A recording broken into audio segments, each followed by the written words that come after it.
Мы снова и снова слышим такое. Брат с района. И, к сожалению, это стало обычным делом. Кого-то застрелили той ночью. Но это типа случайно. Мы его предупреждали. Брат, нет случайностей. На пуле, прервавшей его жизнь, было его имя. Но мой вопрос к вам, братья, честно, как вы уйдете? Как ты жил в этом мире? В каком положении ты находился? Ведь, мои братья, когда Аллах забирает твою жизнь, это не ошибка. Аллах забирает твою жизнь точно вовремя. Но вопрос для нас с вами. Как я уйду?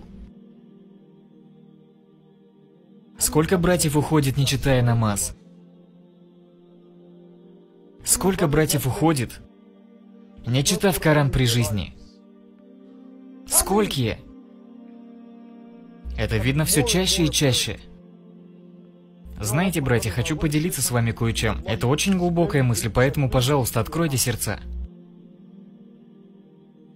Один ученый написал кое-что, и мне это показалось крайне интересным. Он это сформулировал. Поразмышляйте со мной. Он говорит: Аллах Субханаху ва Тааля, Царь, Малик, Творец семи небес и земель. Аллах утверждает, что Он величайший, да или нет? Конечно же, таков Он и есть. И Он говорит о себе, что Он самый прощающий, любящий, самый справедливый, да или нет? Конечно же, таков Он и есть. Он говорит это у себя, и мы в это верим, то есть принимаем это.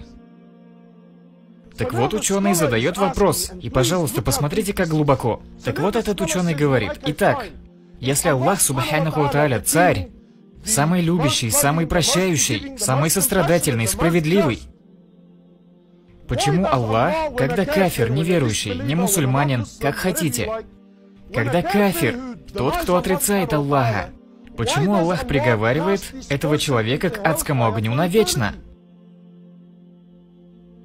И на самом деле, если логически подумаем, человек проявлял неверие к тебе, о Аллах, 60 лет, скажем, он умер в 60, то Аллах брось его в рай на 60 лет. Ну хорошо, его преступление было настолько великим, удвой наказание, 120 лет дай ему.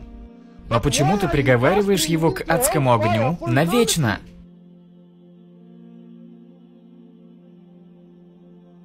Интересно, да? Справедливо и обратное. О Аллах, этот человек был верующим 50-60 лет. Молился, поклонялся тебе 50-60 лет. Ладно, пусти его в рай на 50-60 лет.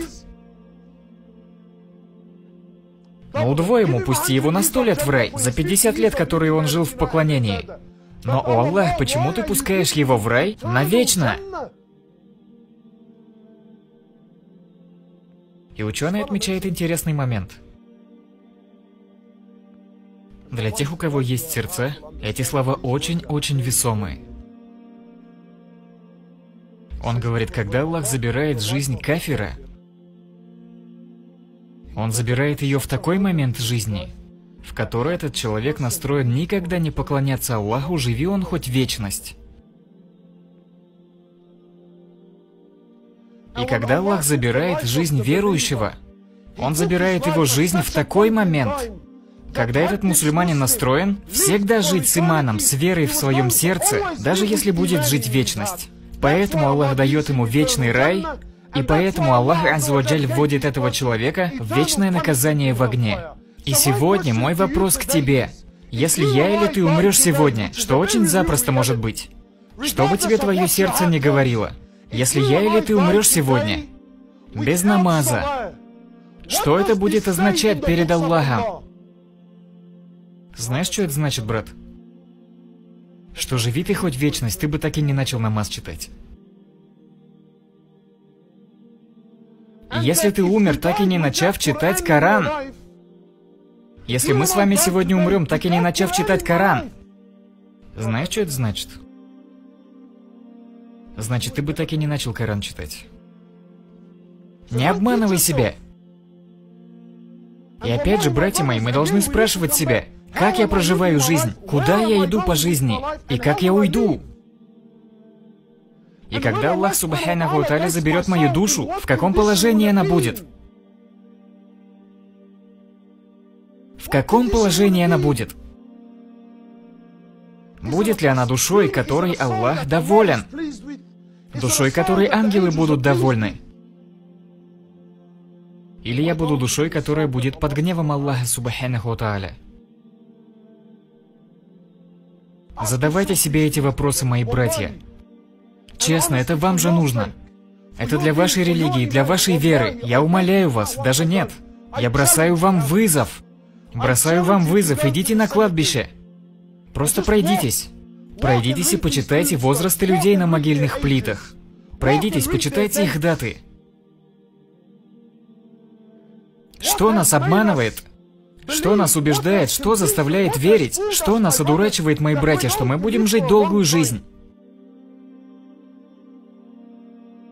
Мои братья, эта жизнь реальна. Более реальна, чем вам кажется.